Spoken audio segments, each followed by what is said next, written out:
새누리당은 국정원 대선 개입 사건과 서울시 공무원 간첩 조작 사건이 이슈로 부상하자마자 비슷한 대응 방식을 취했습니다. 국정원 대선 개입 수사에 대한 기대가 그리 크지 않았던 지난해 6월, 검찰은 원세훈 전 국정원장을 기소했고 이 사건에 대한 관심도가 크게 높아졌습니다. 이에 김진태 새누리당 의원은 국정원 사건 담당 검사가 학생운동을 한 이력을 거론하며 검찰에까지 색깔론을 제기했습니다. 지난 2월 주한 중국 대사관이 유우성 씨 간첩 증거 문건들이 조작됐다는 사실을 법원에 회신함에 따라 이른바 간첩 조작 사건은 단순한 의혹 제기 차원을 넘어서게 됩니다. 이때도 여당이 들고 나온 카드는 색깔론이었습니다. 당시 새누리당 윤상현 원내수석부 대표는 주한 중국 대사관의 친북 성향 관리가 유우성 씨의 변호를 맡고 있는 민변에 정보를 제공했다고 근거 없는 주장을 했습니다. 여론이 커져서 국정조사나 특검 등의 요구가 나오면 여당은 어김없이 정쟁 프레임을 들고 나왔습니다.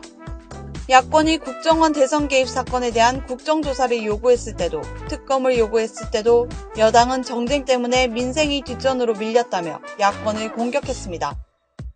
국정원의 간첩 조작 혐의에 대한 검찰 수사가 꼬리 자르기로 끝나자 야당과 시민단체 등에서 특검 요구가 나왔지만 여당은 역시 정치 공세로 일축했습니다.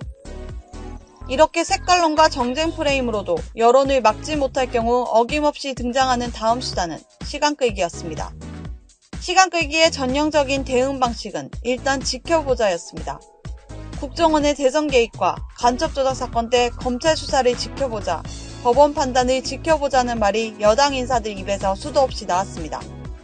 여론에 밀려 마지못해 국정조사 등에 합의했더라도 민간인 사찰 국정조사처럼 15개월 동안 시간만 보내다 활동을 사실상 안 한 경우가 있는가 하면 방송장악 청문회처럼 시간만 피일차일 미루다 합의 자체를 파기한 경우도 있습니다.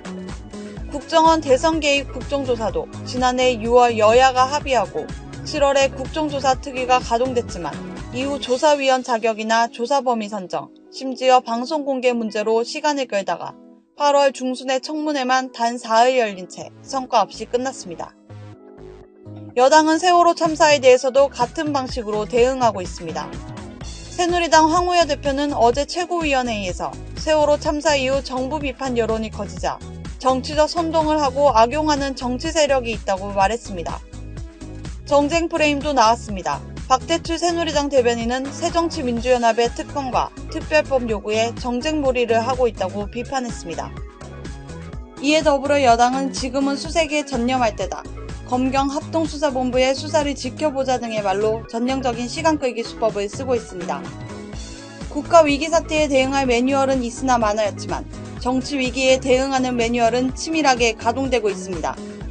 국민TV 뉴스 강신혜입니다.